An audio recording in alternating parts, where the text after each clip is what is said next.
हम सब ये तो जानते ही हैं कि दुनिया के अमीर से अमीर लोग भी खुश नहीं रह पाते, क्योंकि पैसे से खुशी नहीं खरीदी जा सकती।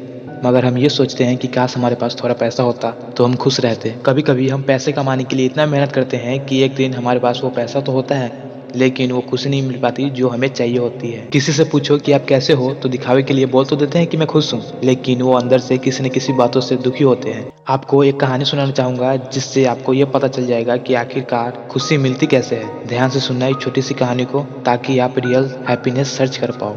कहानी की शुरुआत कुछ इस प्रकार होता है कि एक अमीर व्यक्ति होता है जिसके पास बहुत सारा पैसा होता है। अगर उसे किसी चीज की कमी थी तो वो थी खुशी की।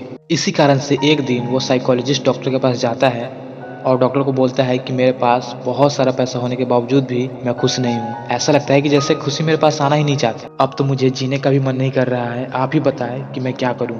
अमीर व्यक्ति की बातों को सुनने के बाद डॉक्टर एक महिला को बुलाता है जो उस हॉस्पिटल में साफ सफाई की कामों को करती है। डॉक्टर ने उस साफ सफाई करने वाली महिला को बोला कि बताओ तुम अपनी कहानी की, आखिर कैसे तुमने पहले की जिंदगी को बदला। तभी उस बूढ़ी औरत ने अपनी झाड़ू को नीचे रखा और अपनी कहानी बताने लगी। उसने बताया कि मेरे पास भी मेरा पति और मेरा बेटा था, लेकिन एक दिन मेरे पति को हार्ट अटैक की वजह से उनकी मौत हो गई और कुछ दिनों के बाद मेरे बेटे की सड़क हादसे में एक्सीडेंट हो गया। मेरे पास कोई नहीं था, मेरी जिंदगी में कुछ नहीं बचा था। मैं सो नहीं पाती थी, खा नहीं पाती थी, कुछ भी नहीं कर पाती थी। मैं तो हंसना मुस्कुराना सारा भूल चुकी थी। मैं अपनी ज़िंदगी को ख़त्म करने के तरीके सोचने लगी थी। ऐसे करते करते बहुत दिन हो चुके थे और मैं काम करके अपने घर लौट रही थी। तभी मेरे गली में एक बिल्ली का बच्चा मेरे पीछे पड़ गया। बाहर बहुत ठंड थी, इसीलिए मैंने उसे घर में आने दिया। फिर उस बच्चे के लिए मैंने दूध का इंतजाम किया और उस बिल्ली के बच्चे को दूध पिलाया और उसने सारा दूध पी लिया।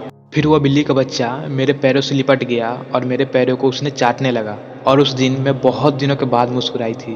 तभी मैंने सोचा कि अगर इस बिल्ली के बच्चे को सहायता करने से खुशी मिल सकती है तो दूसरे के लिए काम करके मुझे शायद बहुत खुशी मिलेगी। और मैंने अगले दिन एक बूढ़े व्यक्ति को सड़क पार करवाई और ऐसा ही हर दिन कुछ न कुछ मैं नया करती जिससे दूसरे को खुशी मिले और उनको खुश देख करके मैं खुश हो जाती। यह सारी बातें सुनकर अमीर व्यक्ति रोने लगा। उसके पास वो सब चीज था जिससे वो पाना चाहता था, लेकिन एक चीज नहीं थी, वो थी खुशी। देखो, आपको खुशी दूसरे को मदद करके भी मिल सकती है। आपको शायद याद होगा जब आपने किसी कुत्ते या गाय को रोटी खिलाई होगी, उस समय आपको कितनी खुशी मिली होगी, शायद मैं ये बताने के काबिल नहीं हूँ। विश्वास रखना, जब आपके वजह से किसी को खुशी मिलती है तो खुशियाँ आपको खुद मिलने लगती है। किसी ने कितनी अच्छी लाइन बोली है कि गम बांटने से कम होता है, लेकिन खुशियाँ बांटने से बढ़ती है। तो दोस्तों, कैसी लगी ये वीडियो कमेंट करके जरूर बताएं, और वीडियो अच्छी लगी हो तो लाइक जरूर करें, और अगर आप चैनल पे नए हैं तो सब्सक्राइब कर लो यार, थोड़ा सपोर्ट मिल जाएगा। मिलते हैं नेक्स्ट वीडियो में, तब तक के लिए जय हिंद।